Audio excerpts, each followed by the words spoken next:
안녕하세요. 지난번 시간에 부처님께서 보리소나무 아래에서 깨달음을 얻으셨다 하는 데까지 말씀을 드렸습니다. 한 번 더 정리하면 그 깨달음의 내용은 이 천하 만물이 서로 연기되어 있다. 서로 연관을 맺고 있다. 그래서 어떤 결과도 원인 없이 일어나는 것은 없고 원인이 있으면 반드시 결과가 일어난다. 그래서 부처님은 이 깨달음을 다른 사람과 나누고 싶었어요.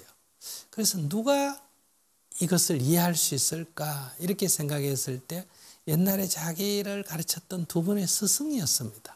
그런데 그 두 분의 스승은 연세가 많으셔서 다 돌아가셨어요. 그래서 이제 두 번째 생각한 분이 자기와 6년간 같이 고행했던 친구들이었어요. 같이 수행했던. 그 친구들이 어디가 있느냐 이래 물어보니까 거기서부터 600리나 떨어진 다른 나라죠.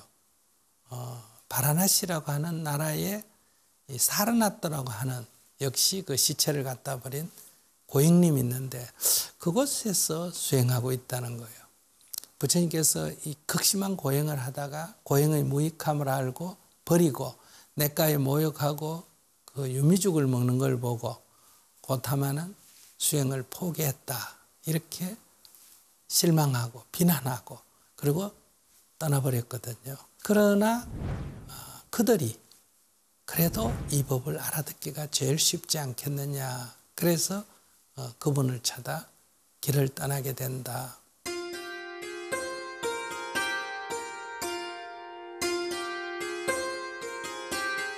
이 부처님은 그 인도에서 제일 성스러워하는 그 강가강을 건너서 이제 5 제자가 있는 친구죠. 나중에 제자가 됐지. 그 강가강을 건너서 이제 그 5 옛 친구들이 있는 곳으로 찾아갔습니다. 그러니까 그 5 옛 친구들이 이제 저기 오는 사람을 보니까 고타마란 말이에요. 그래서 자기들끼리 말했어요. 저 고타마 아니냐? 저 사람 수행 포기했는데 왜 우리한테 오지? 우리 오거든 수행자로 대우하지 말자. 이렇게 자기들끼리 이제 입을 맞췄어요. 수행자로서 예우라는 거는 이제 먼 길을 오면 발 씻을 물을 더 주고 그다음에 앉을 자리를 마련해 주는 겁니다. 근데 부처님께서 가까이 오자 그들은 자기도 모르게 한 사람은 일어나서 물을 떠오고 한 사람은 자리를 권했다. 이것은 부처님의 위대함이 아니라 옛날 같이 지낼 때 부처님이 보여준 어떤 그런 신뢰라고 볼 수 있지 않겠습니까? 이렇게 이제 자리에 앉자 그 5 옛 친구들이 말했습니다. 고타마 씨여, 신수가 좋구려. 이렇게 말했습니다. 이제 고타마라는 건 옛날 부르던 이름이고 신수가 좋구려 이 말이 무슨 뜻이겠어요? 너 고행 포기하고 맛있는 거 먹더니 얼굴 좋네. 이런 약간의 비아냥도 들어있다. 이렇게 볼 수도 있습니다. 그러니까 부처님께서 나를 더 이상 고타마라고 부르지 마시오. 이래요. 그럼 어떻게 불러? 그러니까 나를 열애라고 부르시오. 열애라는 말은 여여히 오고 여여히 간다. 또는 엄도 없고 감도 없다 하는 뜻인데 당시에는 그것이 깨달은 자라는 의미로 불렸던 것 같습니다.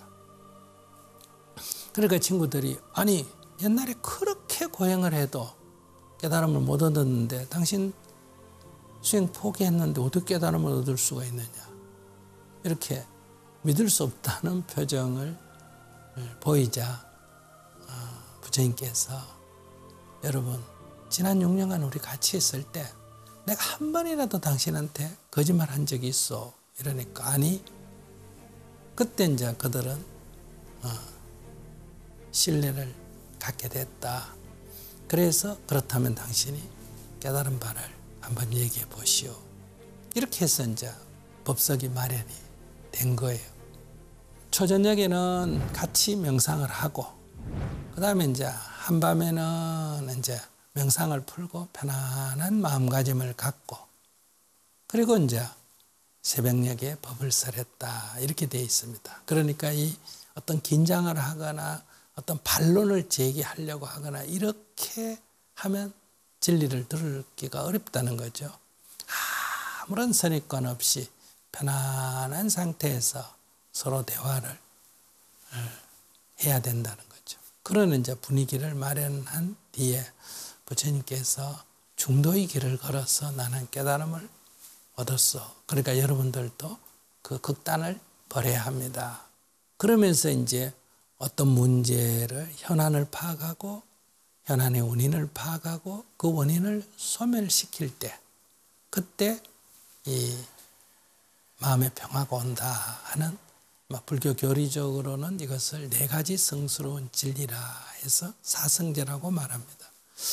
이 법을 설했을 때 그 5명 중에 한 명이 지혜의 눈이 열린 거예요.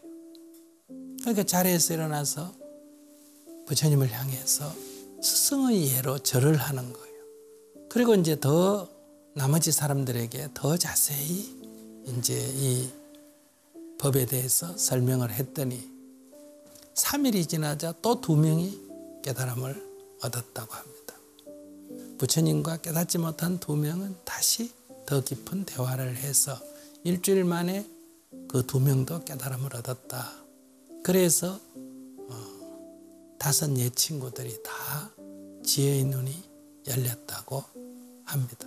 그래서 우리 불교에서는 이것을 부처님의 첫 설법, 한문으로 초전 법륜이다. 첫 법의 바퀴를 굴렸다. 그리고 5명의 제자가 처음으로 생겨났다. 이것을 오비구라 이렇게 부릅니다. 이렇게 해서 이제 6명이 안온한 상태에서 이렇게 명상을 하고 있는데 어느 날 한 젊은이가 말을 타고 그 숲을 지나가는 거예요. 그런데 말을 타고 숲을 지나가는 것을 보고 좀 예언적으로 부처님이 말했다 그래요. 저 젊은이가 내일 아침에는 여기 와서 수행자가 되겠다. 그러니까 그 5 비구가 부처님 그렇지 않습니다.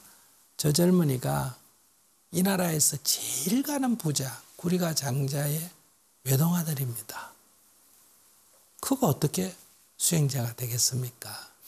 그러면 이제 그 젊은이라는 사람의 이름이 야사인데 그 야사는 말을 타고 이 시타림, 시체를 갖다 버린 그 숲을 지나가다가 시체들이 썩어 있는 것을 보고 이렇게 인상을 탁 쓰고 이 냄새하고 모양 때문에 이러고 지나갔는데 그 시체 더미 속에 한 수행자가 탁 이렇게 앉아서 아무렇지도 않게 나무 한 그루 서 있듯이 그렇게 앉아있는 모습을 보고 깜짝 놀란 거예요. 자기는 막 이렇게 인상을 썼는데 그게 굉장히 이렇게 뇌리에 박혀서 합장을 하고 지나갔어요. 그날 자기 집에서 큰 이제 연회가 베풀어졌어요. 그래서 친구들하고 또 무의들하고 춤추고 노래하고 술 마시고 이렇게 아주 즐겁게 놀았는데 술 먹다가 취해가 그 자리에서 쓰러져서 잠이 들었어요. 근데 새벽녘에 일어나서 보니까 모든 사람들이 다 이렇게 잠들어 있는 거예요. 근데 보니까 그 저녁에 같이 놀 때 아름답던 그 무의들, 춤추는 여인들이 전부 술이 취해가 어떤 사람은 엎드려서 자고 어떤 사람은 뒤로 누워서 자고 어떤 사람은 옆으로 자고 어떤 사람은 다리를 남의 몸에 걸쳐놓고 이렇게 자는 모습이 마치 어제 지나가다가 그 시체를 이렇게 함부로 갖다 버려서 막 엉켜있는 그 모습하고 똑같이 보이는 거예요. 자기 눈에. 그래서 깜짝 놀라가지고 그렇게 아름답던 내 연회장이 어떻게 이렇게 시타림이 됐는가. 시체를 버리는 숲이 됐는가.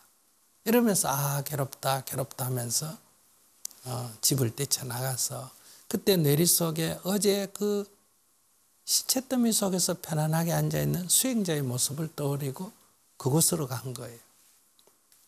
그래 가서 이제 새벽녘에 부처님을 만났는데 그래서 괴롭다고 하소연하니까 부처님이 앉으라고 해서 이제 이 법을 설했는데, 즉 이 젊은이는 수행자도 아니고 쾌락만 즐기던 사람인데 부처님의 법을 금방 듣고 깨달음을 얻었어요.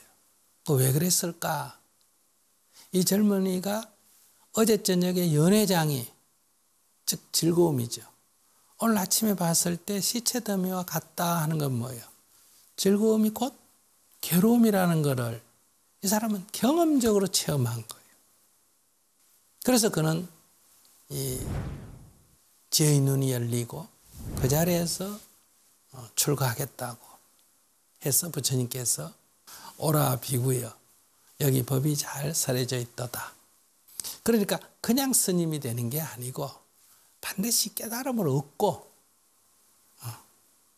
그래서 이렇게 어두운 밤에 불이 밝혀지듯이 이렇게 지혜의 눈이 열리면서 이 세상의 모든 그런 우리가 가진 것들에 대해서 무의미함을 알고 그 길로 나아갔다.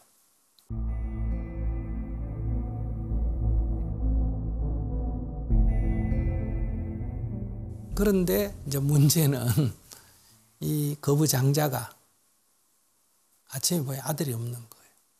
온들 찾아도 없고 친구한테 물어도 모르는 거예요. 어쩌니까지 같이 놀았다는 거예요. 근데 아침에 없어져 버렸어요. 이렇게 찾다가 강가에 아들이 벗어놓은 신발을 보고 그 발자국을 따라서 숲으로 건너가서 부처님을 만나서 혹시 우리 아들 못 봤나 이렇게 부처님께 물으니까 부처님께서 잠시 여기 앉아있어 보시오. 그래서 이 사람이 지금 막 흥분되어 있는 상태니까, 그래서 이 사람의 흥분을 가라앉힐 수 있는 그런 이제 법을 설한 뒤에 마음이 안정되자 그 아들을 만나게 한 거예요. 그러니까 반가워하면서 너희 어머니가 얼마나 너 때문에 지금 슬퍼하는지 모른다. 빨리 집에 가자 하고 데리고 가려니까 이 여사가 안 가겠다는 거예요. 저는 여기서 수행자의 길을 가겠다. 그러니까 아버지가 하는 말이, 다른 사람은 돼도 너는 안 돼. 너는 얼마나 어릴 때부터 부유하게 자라서 이런 들녘에 독충이 있는데 야수가 있는 데서 생활 못한다. 너는 안 된다. 가자. 이렇게 하니까 아들이 그 아버지에게 이렇게 말했어요. 아버지, 제 얼굴을 한번 보십시오. 제 얼굴이 옛날보다 편안합니까? 더 안 편해 보입니까? 하니까 훨씬 아들의 얼굴이 편안해 보이는 거예요. 그러니까 아들이 하는 말이, 왜 이렇게 편안한 삶을 두고 제가 괴로운 그곳으로 가야 합니까? 이렇게 얘기했어요. 그러니까 아버지가 할 말이 없어진 거예요. 그래서 이제 부처님의 법을 듣고 자기가 이런 행복을 얻었다. 그래서 이제 이 구리가장자도 부처님께 법을 청했고, 부처님께서 이 야사의 아버지를 위해서 설법을 했는데 이 아버지도 깨달음을 얻었어요. 그래서 너무 기뻐서 자기 깨달음을 이렇게 노래했습니다. 위대하시라 세존이시여, 위대하시라 세존이시여. 저는 지금부터 부처님께 귀의합니다. 부처님 가르침에 귀의합니다.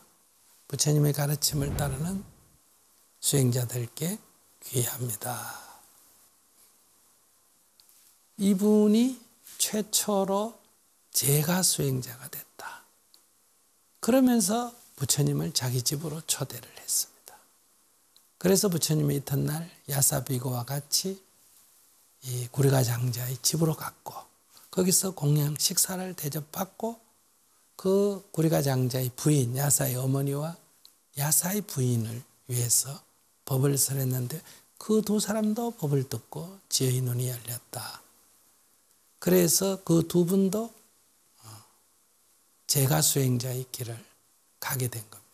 그런데 이 야사와 함께 재밌게 놀던 이 나라에 4명의 절친이 있었는데, 이 사람들이 생각하니까 야사가 출가 수행을 하게 됐다. 도저히 믿어지지 않는 거예요. 어제까지 우리가 그렇게 쾌락을 즐기고 놀았는데 이건 필히 어디 이상한 사람을 만나가 꼬임을 받아서 저랬댔다. 우리가 구하러 가자.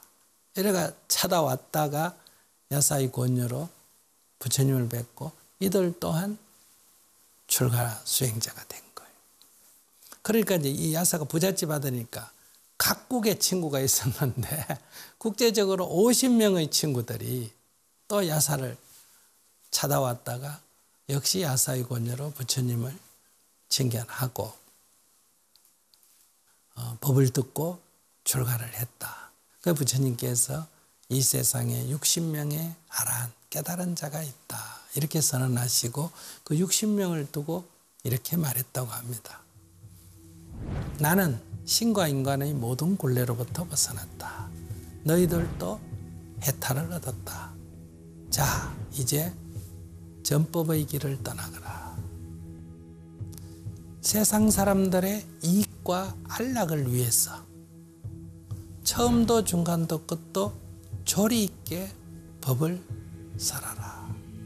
이런 전법 선언을 하셨다고 합니다. 그러면서 나도 우르벨라 촌으로 가서 교화하겠다. 이것이 이제 첫 설법이다.